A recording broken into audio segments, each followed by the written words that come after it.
धनंजय जी का मन जाने का नहीं था, लेकिन सुप्रिया ने आग्रह के साथ कहा कि सुधांशु का नया मकान बना है और उसने बहुत अनुरोध के साथ गृह प्रवेश के मौके पर हमें बुलाया है, तो जाना चाहिए ना।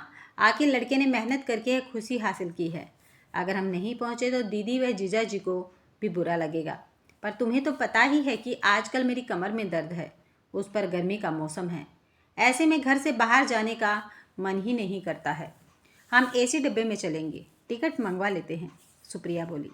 एसी में सफ़र करने से मेरी कमर का दर्द और भी ज़्यादा बढ़ जाएगा, तो तुम सेकंड स्लीपर में चलो, मैं अपने लिए एसी का टिकट मंगवा लेती हूँ, सुप्रिया हंसते हुए बोली। सुप्रिया की बहन का लड़का सुधांशु पहले सरकारी नौकरी में था, पर बहुत महत्वाकांक्षी होने के चलते वहाँ उसका मन नहीं लगा।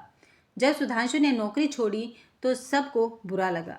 उसके पिता तो इतने नाराज़ हुए कि उन्होंने बोलना ही बंद कर दिया। तब वह अपने मौसा मौसी के पास आकर बोला, मौसा जी, पापा को आप ही समझाए, आज जमाना तेजी से आगे बढ़ रहा है। ठीक है, मैं उद्योग विभाग में हूँ, पर हूँ तो निरीक्षक ही। रिटायर होने तक अधिक से अधिक मैं अफसर हो जाऊँगा। पर मैं यह जानता हूँ कि जिनकी लोन फाइल बना रहा हूँ वे तो मुझसे अधिक काबिल नहीं हैं। यहाँ तक कि उन्हें यह भी नहीं पता होता कि क्या काम करना है, और उनकी बैंक की तमाम औपचारिकताएं भी मैं ही जाकर पूरी करवाता हूँ। जब मैं उनके लिए इतना काम करता हूँ तब मुझे क्या मिलता है? कुछ रुपए। क्या यही मेरा मेहनताना है? दुनिया इसे ऊपरी कमाई मानती है, मेरा इससे जी भर गया है। मैं अपने लिए क्या नहीं कर सकता हूँ? हाँ, क्यों नहीं, पर तुम पूंजी कहाँ से लाओगे? उसके मौसा मौसी ने पूछा था। कुछ रुपए मेरे पास हैं, कुछ बाजार से ले लूँगा, लोगों का मुझ पे विश्वास है। बाकी बैंक से ऋण लूँगा। पर बेटा, बैंक तो अमानत के लिए संपत्ति मांगेगा। हाँ, मेरे जो दोस्त साथ काम करना चाहते हैं वे मेरी जमानत देंगे, सुधांशु बोला था। पर मौसी जी, मैं पापा से कुछ नहीं लूँगा। हाँ, अभी मैं जो पैसे घर में दे रहा था वह नहीं दे पाऊँगा। धनंजय जी ने उसके चेहरे पर आई दृढ़ता को देखा था। उसका इरादा मजबूत था। वह दिन भर उसके पास रहा, फिर भोपाल चला गया था। रात को उन्होंने उसके पिता से बात की थी। वह आश्वस्त नहीं थे, वह भी सरकारी नौकरी में रह चुके थे। कहा था व्यवसाय या उद्योग में सुरक्षा नहीं है, या तो बहुत मिल जाएगा या डूब जाएगा। खैर, समय कब ठहरा है। सुधांशु ने अपना व्यवसाय शुरू किया तो उसमें उसकी तरक्की होती ही गई। उसके उद्योग विभाग के संबंध सब जगह उसके काम आए थे। 2-3 साल में ही उसका व्यवसाय जम गया था। पहले वह धागे के काम में लगा था, फैक्ट्रियों से धागा खरीदता था और उसे कपड़ा बनाने वाली फैक्ट्रियों को भेजता था। इसमें उसे अच्छा मुनाफा मिला। फिर उसने रेडीमेड गारमेंट में हाथ डाल दिया। यहाँ भी उसका बाजार का अनुभव उसके काम आया। अब उसने एक बड़ा सा मकान भोपाल के टीटी नगर में बनवा लिया है और उसका गृह प्रवेश का कार्यक्रम था। बार बार सुधांशु का फ़ोन आ रहा था कि मौसी जी, आपको आना ही होगा, और धनंजय जी ना नहीं कर पा रहे थे। सुनो, भोपाल जा रहे हैं तो इंदौर भी हो जाते हैं। सुप्रिया बोली, क्यों? अपनी बेटी रंजना के लिए वहाँ से भी तो एक प्रस्ताव आया हुआ है, शारदा की माँ बता रही थी। लड़का नगर निगम में सिविल इंजीनियर है, देख भी आएंगे। रंजना से पूछ तो लिया है ना? धनंजय ने पूछा। उससे क्या पूछना, हमारी जिम्मेदारी है, बेटी हमारी है। हम जानबूझकर उसे गड्ढे में तो नहीं धकेल सकते। इसमें बेटी की गड्ढे में धकेलने की बात कहाँ से आ गई? धनंजय जी बोले, तुम बात को भूल जाते हो। याद है, हम विमल के घर गए थे तो क्या हुआ था? सबके लिए चाय आई। विमल के चाय के प्याले में चम्मच रखी हुई थी। मैं चौंक गई और पूछा, चम्मच क्यों? तो विमल बोला, आंटी, मैं शुगर फ्री की चाय लेता हूँ। मुझे शुगर तो नहीं है, पर पापा को और बाबा को यह बीमारी थी, इसलिए एहतियात के तौर पर शुगर फ्री लेता हूँ। व्यायाम भी करता हूँ।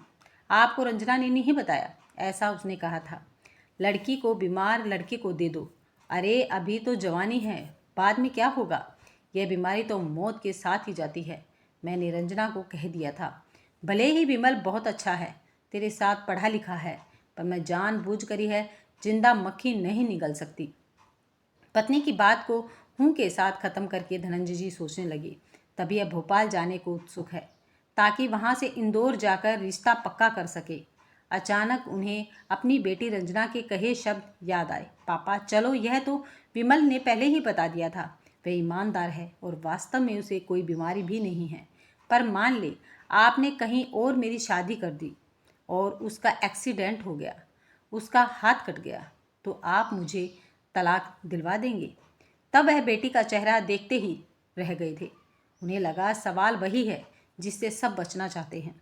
हम आने वाले समय को सदा ही रमणीय व अच्छा अच्छा ही देखना चाहते हैं, पर क्या सदा समय ऐसा ही होता है पापा? फिर तो जो मोर्चे पर जाते हैं उनका तो विवाह ही नहीं होना चाहिए, उनके जीवन में तो सुरक्षा है ही नहीं। उसने पूछा था, पापा मान ले अभी तो कोई बीमारी नहीं है, लेकिन शादी के बाद पता लगता है कि कोई गंभीर बीमारी हो गई है, तो फिर क्या करेंगे आप? धनंजय जी ने तब बेटी के सवालों को बड़ी मुश्किल से रोका था। अंतिम सवाल बंदूक की गोली की तरह छूटा उसके मन और मस्तिष्क को झंझोर गया था। पर सुप्रिया के पास तो एक ही उत्तर था, उसे नहीं करनी नहीं करनी। वह अपनी जिद पर अड़िग थी। रंजना ने भोपाल जाने में कोई उत्सुकता नहीं दिखाई। वह जानती थी माँ वहाँ से इंदौर जाएगी। वहाँ शारदा की माँ का कोई दूर का भतीजा है, उससे बात चल रही है। स्टेशन पर ही सुधांशु उन्हें लेने आ गया था। अरे बेटा तुम, हम तो टैक्सी में आ ही जाते। धनंजय जी ने कहा, नहीं मौसा जी, मेरे होते आप टैक्सी से क्यों आएंगे? और यह सब कुछ आपका ही तो है। आप नहीं आते तो कार्यक्रम का सारा मज़ा किरकिरा हो जाता। सुधांशु बोला, और मेहमान सब आ गए हैं? सुप्रिया ने पूछा। हाँ, मौसी मामा भी कल रात को ही आ गए थे। उदयपुर से ताऊजी ताईजी भी आ गए हैं। घर में बहुत रौनक है। हाँ हाँ, क्यों नहीं, तुम सभी के लाडले हो और इतना बड़ा काम तुमने शुरू किया है। सभी को तुम्हारी कामयाबी पर खुशी है, इसलिए सभी आए हैं। सुप्रिया ने चहकते हुए कहा। हाँ मौसी, बस आपका ही इंतज़ार था, आप भी आ गई हैं। सुधांशु का मकान बहुत बड़ा था। उसमें 4 बेडरूम का बड़ा मकान बनवाया था। उसकी पत्नी माधवी सजी धजी सबकी खातिर कर रही थी। चारों ओर नौकर लगे हुए थे। बाहर जाने के लिए गाड़ियाँ थी। शाम को उसकी फैक्ट्री पर जाने का कार्यक्रम था। गृह प्रवेश का कार्यक्रम पूरा हुआ। मकान के लॉन में तरह तरह की मिठाइयाँ, नमकीन, शीतल पेय सामने मेज पर रखे हुए थे, पर सुधांशु के हाथ में बस पानी का गिलास था। अरे सुधांशु, मुंह तो मीठा करो। सुप्रिया बर्फी का एक टुकड़ा लेते हुए उसकी तरफ बढ़ी। नहीं मौसी नहीं, उसकी पत्नी माधवी पीछे से बोली। इनकी शुगर फ्री की मिठाई में ला रही हूँ। क्या इसे भी? हाँ, सुधांशु बोला। मौसी, रात दिन की भाग दौड़ में पता ही नहीं लगा कब बीमारी आ गई। एक दिन कुछ थकान सी लगी, तब जांच कराई तो पता लगा कि शुगर की शुरुआत है। तभी से परहेज़ कर रहा हूँ। दवा भी चलती है, पर मौसी काम नहीं रुकता। जैसे मशीन चलती है, उसमें टूट फूट होती रहती है, तेल पानी देना पड़ता है, कभी पार्ट्स भी बदलते हैं। वही शरीर का हाल है, पर काम करते रहो तो बीमारी की याद भी नहीं आती है। इतना कहकर सुधांशु खिलखिलाकर हंस रहा था, और तो और माधवी भी उसके साथ हंस रही थी। उसने खाना खाते खाते पल्लवी से पूछा, जी सुधांशु को डायबिटीज़ हो गई है, आपने बताया ही नहीं? सुप्रिया, इसको क्या बताना क्या छिपाना, बच्चे दिन रात काम करते हैं, शरीर का ध्यान नहीं रखते, बीमारी हो जाती है। हाँ, दवा लो, परहेज़ करो, सब यथावत चलता रहता है। तुम तो मिठाई खाओ, खाना तो अच्छा बना है। हाँ जी, हलवाई सुधांशु ने ही बुलवाया है, रतलाम से आया है, बहुत काम करता है। सुप्रिया, हम धनंजय जी के आभारी हैं। सुना है कि उन्होंने ही सुधांशु की सहायता की थी। आज इसने पूरे घर को इज्जत दिलाई है। 50 आदमी इसके यहाँ काम करते हैं। सरकारी नौकरी में तो यह एक साधारण इंस्पेक्टर रह जाता। नहीं जी, हमारा सुधांशु तो बहुत ही मेहनती है। सुप्रिया ने टोका। हाँ, पर हिम्मत बढ़ाने वाला भी तो साथ होना चाहिए। तुम्हारे जीजा जी तो इसकी नौकरी छोड़ने के पूरे विरोध में थे, पल्लवी बोली। अब सुप्रिया ने मुस्कुरा कर पूछा, वह सामने देखो कैसे सेठ की तरह सजे धजे बैठे हैं। सुबह होते ही तैयार होकर सबसे पहले फैक्ट्री चले जाते हैं। सुधांशु तो यही कहता है कि अब काम करने से पापा की उम्र भी 10 साल कम हो गई है।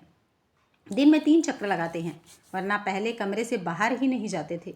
रात का भोजन भी फैक्ट्री के मैदान में बहुत ज़ोर शोर से हुआ था। पूरी फैक्ट्री को सजाया गया था। बहुत तेज़ रोशनी थी। शहर से म्यूज़िक पार्टी भी आई हुई थी। धनंजय जी को बार बार अपनी बेटी रंजना की याद आ जाती कि वह भी साथ आ जाती तो कितना अच्छा रहता, पर सुप्रिया की जिद ने उसे भीतर से तोड़ दिया था।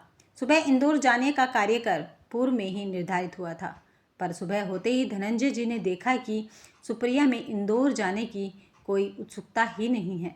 वह तो बस अधिक से अधिक सुधांशु और माधवी के साथ रहना चाह रही थी। आखिर जब उनसे रहा नहीं गया तो शाम को पूछ ही लिया, क्यों इंदौर नहीं चलना चाहती क्या? वहाँ से फ़ोन आया था और कार्यक्रम पूछ रहे थे। सुप्रिया ने उनकी बातों पर कोई ध्यान नहीं दिया। वह यथावत अपने रिश्तेदारों से बातचीत में लग रही थी। सुबह ही सुप्रिया ने कहा था, इंदौर फ़ोन करके उन्हें बता दो कि हम अभी नहीं आ पाएंगे। क्यों? धनंजय जी ने पूछा। सुप्रिया ने सवाल को टालते हुए कहा, शाम को सुधांशु की कार जबलपुर जा रही है। वहाँ से उसकी फैक्ट्री में जो नई मशीनें आई हैं उसके इंजीनियर आएंगे। वह कह रहा था आप उससे निकल जाएं, मौसा जी को आराम मिल जाएगा। पर कार में एसी है तो तुम्हारी कमर में दर्द हो जाएगा, उसने हंसते हुए कहा। धनंजय जी पत्नी के इस बदले हुए मिजाज को समझ नहीं पा रहे थे। रास्ते में उन्होंने पूछा, इंदौर वालों का क्या कहना है? फिर फ़ोन आया था, सुनो सुधांशु को पहले तो डायबिटीज़ नहीं थी, हाँ अब देखो शादी के बाद हो गई है।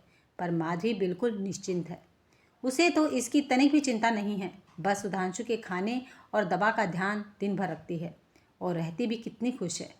उसने सभी का इतना ध्यान रखा कि हम सोच भी नहीं सकते थे। धनंजय जी मूक दर्शक की तरह पत्नी का चेहरा देखते रहे तो वह फिर बोली, सुनो अपना विमल कौन सा बुरा है? अपना विमल? धनंजय जी ने टोका। हाँ, रंजना ने जिसको शादी के लिए देखा है, गलती हमारी है। जो हमारे सामने ईमानदारी से अपने परिवार का परिचय दे रहा है, बीमारी के खतरे से संचित है, पूरा ध्यान रख रहा है। अरे बीमारी बाद में हो जाती तो हम क्या कर पाते? वह तो यह तुम कह रही हो, धनंजय जी ने बात काटते हुए कहा। हाँ, गलती सबसे होती है, मुझसे भी हुई। यहाँ आकर मुझे लगा बच्चे हमसे अधिक सोचते हैं। पत्नी की इस यही सोच पर खुशी से उन्होंने पत्नी का हाथ अपने हाथ में लेकर धीरे से दबा दिया। अगर आपको ये कहानी पसंद आई है तो वीडियो को लाइक, शेयर और चैनल को सब्सक्राइब करना मत भूलिएगा।